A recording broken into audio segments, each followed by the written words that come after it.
आपका? कर्मजीत कौर। कर्मजीत जी, क्या लगता है आपको कि सरकार क्यों नहीं झुकने की कोशिश करती? बेटे झुकेगी, एक दिन आएगा झुकेगी। जी, जी, जी। पता क्या है, इसको लगता है, ऐसा लगता था कि पंजाब वाले काली बो रहे हैं। अक्टूबर से हम देख के आए थे पंजाब में, इतनी धूप में दुनिया बैठी हुई थी ना, जब गाड़ी का शीशा भी कोई नीचे नहीं करता था कि बहुत गर्मी बहुत धूप है, तब भी ये सड़कों पे बैठे हुए थे। ठीक है, अब हम अपने कमरों में बैठ के अपने दरवाजे बंद करके अपने हीटर चला के बैठे हुए हैं ना, तो ये लोग सड़कों पे बैठे हुए हैं। क्या भागने वाले दिख रहे हैं? ये जिस कामयाबी के लिए आए हैं ना, वो कामयाबी करके वापस जाएंगे। ठीक है, अपने हक मांगने आए, किससे कुछ नहीं मांगने आए, कोई मंगते बन के नहीं आए, अपना हक लेने आए, जिताने आए अपना हक। वो अपना हक लेके जाएंगे। हम कभी बेटे ना किसी का हक खाते हैं और ना किसी को अपना हक छोड़ते हैं। ये हमारे गुरु की शिक्षा है, 10 गुरु की शिक्षा है कि किसी का हक खाना नहीं और अपना हक छोड़ना नहीं।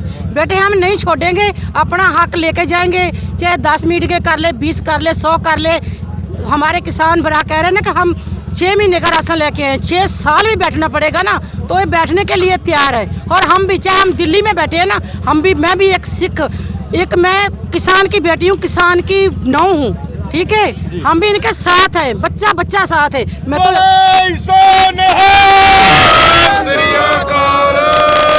मैं तो जो रिक्शे वाले मिलते हैं ना, रिक्शे वाले, उनको प्रचार करती हूँ।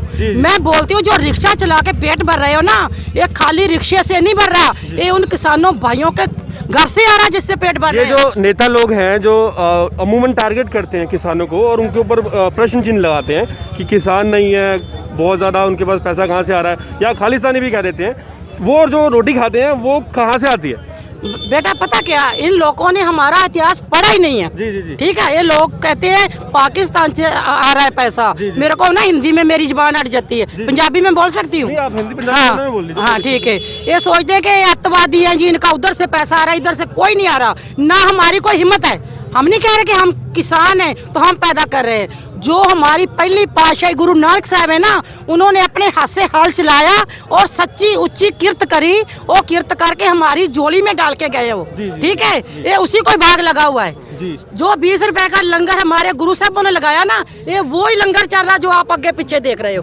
ठीक है, वो ये ना कोई बेटे कोई हमारे से, हमारी हिम्मत है ना, हम ये कहते कि हम कर रहे हैं, और ना ये सरकार बंद कर सकती है। अगर हमारा होता ना तो शायद हम झुक जाते। ये हमारा नहीं है, हमारे गुरुओं का है, इसे कभी ना झुका है और ना झुकेगा। जी देखिए, कितनी बड़ी बात कही है, बड़ी बात है यहाँ पर इन्होंने कही है। एक बात ये है कि ये लंगर जो है ये गुरु का लंगर है, और ये आदेश जो है ये भी गुरु का आदेश है कि अपने हक के लिए भी नहीं पीछे हटना और किसी और के हक के लिए भी नहीं पीछे हटना, यही गुरु ने सिखाया है और उसी के ऊपर अमल किया जा रहा है और कुछ नहीं है। अगर आप समझते हैं इसे किसी और मुद्दे से जोड़ें, किसी और तरह पेश किया जाए, तो वो आपकी गलतफहमी है, क्योंकि यहाँ पर सिर्फ जायज़ बात की जा रही है और जायज़ बात वही है जो गुरुओं ने सिखाई है और हर शिष्य को सिखाई है कि भाई हक के लिए तो लड़ना ही पड़ेगा, चाहे किसी और के हक के लिए हो या फिर अपने हक के लिए हो। अपने आप कुछ और लोग हैं, उनसे बात करने का। क्या नाम है आपका? रविंदर सिंह जी। रविंदर सिंह जी, कहाँ से आए? दिल्ली से जी। दिल्ली से। तो यहाँ सेवा करने आए? हाँ जी, हाँ जी, अपने किसान भाइयों का साथ देने आए हैं जी। जो इतनी ठंड में बैठे हैं। इन मोदी जी को ये दिख नहीं रहा कि ये कहते हैं कि अभी आतंकवादी है, इनको फंडिंग, ये बेचारे 40 दिन से यहाँ बैठे हैं, अपना घर बार छोड़ के। कोई इनको प्रॉब्लम है तो इनकी सॉल्व करी जाए, आपको इतना अहंकारी नहीं बनना चाहिए। मैं वही आपसे पूछना चाहता हूँ कि जब 1 या 2 लोग कहीं गुजर जाते हैं तो बड़े बड़े नेता बयान देते हैं कि बहुत दुखद हुआ। यहाँ पर हमने देखा कि 30 से ज़्यादा किसान जो है वो शहीद हो गए। बिल्कुल। उसके बाद भी सरकार की आंखें क्यों नहीं खुलती? ये तो उनसे जाके आप पूछो कि उनको किस चीज़ का अहंकार है जी।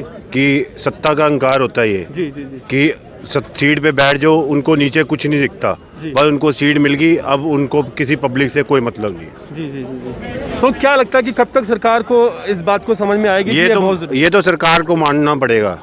ये बिना हक लिए वापस जाने वाले नहीं है, ये तो मानना पड़ेगा। आज माने, कल माने, 10 दिन बाद मानना पड़ेगा। देखिए, ऑलरेडी 37 डेज हो चुके हैं, बिल्कुल 37 दिन हो चुके हैं, और 37 दिन में बहुत से किसान जो हमने मीडिया के माध्यम से आपने भी देखा होगा, जो अपनी जान गंवा चुके हैं ठंड में। बिल्कुल। और लगातार हम सुन रहे हैं कि कुछ ना कुछ ऐसा हो रहा है जो घटना दुखद है। फिर भी सरकार कहती है कि नहीं और एक मीटिंग होगी और एक मीटिंग होगी। वो तो टाइम पास वो सोच रहे हैं, ये जितना लंबा खींचेंगे उतना ये आंदोलन कमज़ोर होगा, पर ये आंदोलन कमज़ोर होने वाला नहीं है और बढ़ता जाएगा, जितनी लेट करेंगे और बढ़ता जाएगा और बढ़ता जाएगा।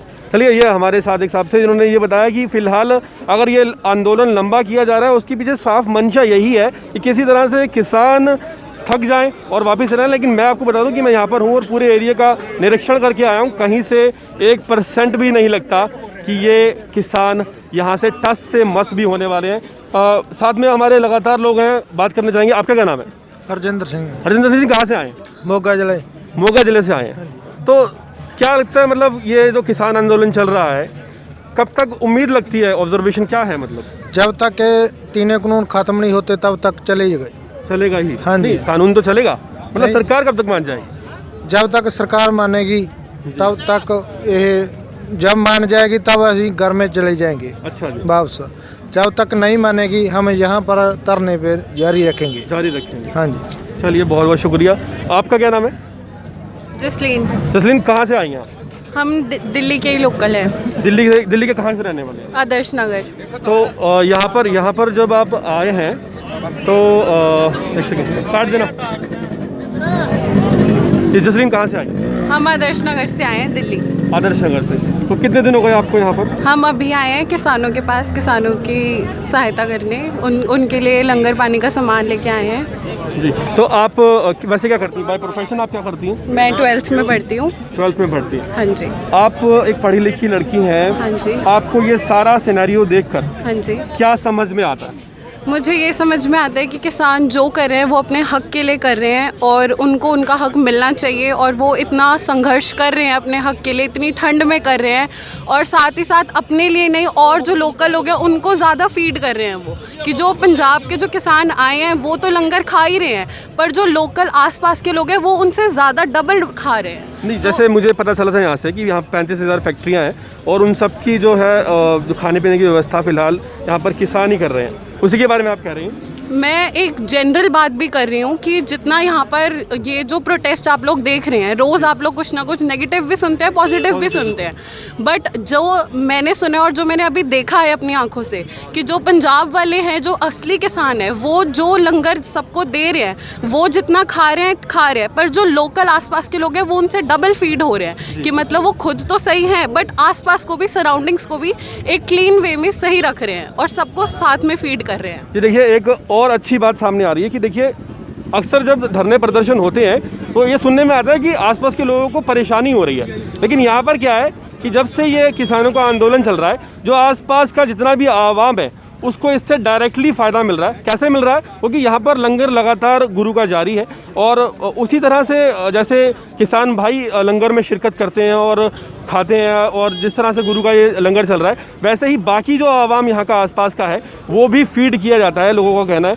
और आप ये बताइए कि मतलब as a educated person, how do you think about this concept of MSP and all this? Like farmers are doing their best, like they are doing right, they are not doing bad, that we are like they are doing this in a healthy and a cleanliness, they are taking they are taking care of cleanliness as well, like कि वो ऐसे नहीं कर रहे हैं कि जो है यहीं वो क्लिनलीनेस का पूरा ध्यान रख रहे हैं, वो आपस में सबको फीड कर रहे हैं, किसी को हार्म नहीं पहुंचा रहे और अपने हक के लिए लड़ रहे हैं। कि नॉर्मल सी बात है, अगर कोई फैसला गवर्नमेंट ले रही है, अगर वो जिसके लिए ले रही है उनको नहीं अच्छा लग रहा, तो सिंपल सी बात है कि अगर कोई जिसके लिए हो रहा है उसको नहीं पसंद आ रहा तो क्यों करना है वो।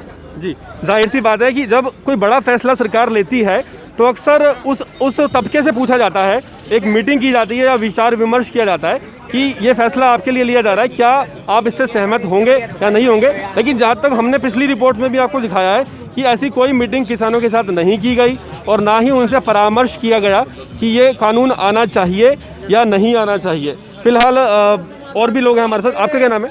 मेरा नाम जगदीप सिंह है जी। जगदीप सिंह जी कहाँ से? मैं आदर्श नगर दिल्ली से आया हूँ जी। दिल्ली से आए जी। तो सर क्या समझते हैं, मतलब ऐसा क्यों हो रहा है कि सरकार अभी तक नहीं मान रही है किसानों की बात? सर देखो, इसके अंदर सरकार का कुछ ना पर्सनल बेनिफिट छुपा हुआ दिख रहा है, जो कि मैंने ये आप सभी जानते हैं कि एक ऐसा कानून बना देना जिसके बारे में जिसके लिए बनाया जा रहा है उससे कभी डिस्कस नहीं किया गया, कभी किसी राज्य सरकार से डिस्कस नहीं किया गया, कभी किसानों से डिस्कस नहीं किया गया, और ड्यूरिंग पेंडेमिक इस महामारी के दौरान एक अध्यादेश लाया गया। अरे भाई, ऐसी क्या जल्दी थी कि आपने महामारी का खत्म होने का इंतजार नहीं किया, आप स्पेशल अध्यादेश लेके आए। जबकि आपको भी पता होना चाहिए, आप भी रिपोर्ट करते हो डेली, कि अध्यादेश तभी उसी कंडीशन में लाया जाता है कि जो बहुत ज़रूरी हो, जिसके बिना कोई सर्वाइव नहीं कर सकता। अचानक कोई ऐसी चीज़ आ गई कि उसके लिए कानून बनाना बहुत ज़रूरी है, उसके बारे में अध्यादेश लाया जाता है, ना कि इस कानून के बारे में कि किसी एक पर्सनल बॉडी को फ़ायदा पहुँचाने के लिए आप एक ऐसा कानून बना दें।